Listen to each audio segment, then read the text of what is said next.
সাথে একটা আমচুরির ভিডিও দেখি। আমচুরির ভিডিও, এটা আমচুরির ভিডিও না, এটা হচ্ছে আমাদের গাছের থেকে আমরা আম চুরি করছি গাইস। তো এরকম চুরি কারা কারা করেছে তোমরা কমেন্ট করে অবশ্যই জানাবে।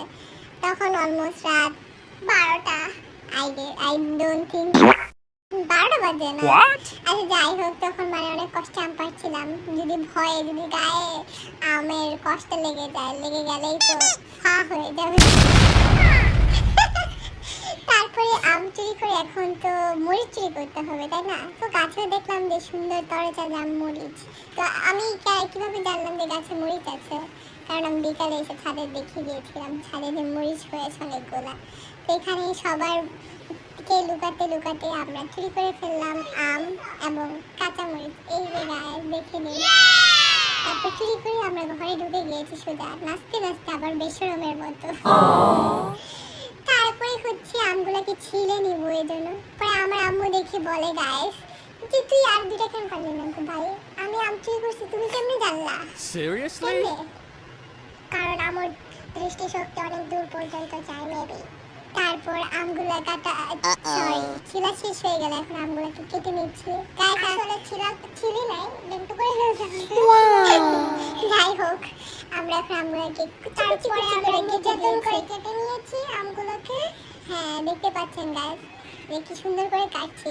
বাই দ্য ওয়ে আমগুলো পিছলিয়ে যাচ্ছে কেমন। আমি ভয়ে বুটি দিয়ে কেটে আবার ব্লেন্ডার জারে ঢেলে দিয়েছি সব। এখন আমের উপর আবার এক্সট্রা নির্যাতন হবে, আমগুলো ব্লাইন্ড হতে যাচ্ছে। এর উপর পুদিনা পাতা দিয়েছি গাইস, আমি সবকিছু ধুয়ে নিয়েছি যদিও জানি। ও ভাই এখানে দেখেন কার হাত পড়েছে, এই যে টিচর আমটা মুখে নিয়ে দিচ্ছে। তারপর ও পানি দিতে ভুলে গেছিলাম, আসলে আমরা দিতে ভুলে গেছিলাম, এর জন্য পরে পানি দিয়ে ধুয়ে গেছে। না না দিছি আগে এগুলো বলো না, তারপরে হচ্ছে আমি এখানে চিনি দিয়ে নিব।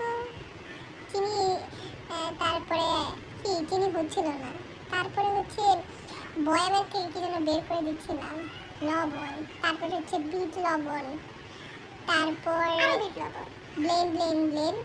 ও ভাই তখন আমার চোখের মধ্যে মরিচ ঢুকে গিয়েছিল গাইস, চোখের মধ্যে না সরি গালের মধ্যে। তারপরে হচ্ছে খেয়ে দেখলাম যে একটু লবণ দিয়ে দিয়েছি। তারপরে আমরা ঢেলে দিব অনেকটুকু পানি। আয় হায় এগুলো কি? ও আচ্ছা আমি ড্রিঙ্কও বানিয়েছি, ম্যাঙ্গো ড্রিঙ্কও। আমরা একটু পাগলামি করতেছিলাম আর কি। Bye bye.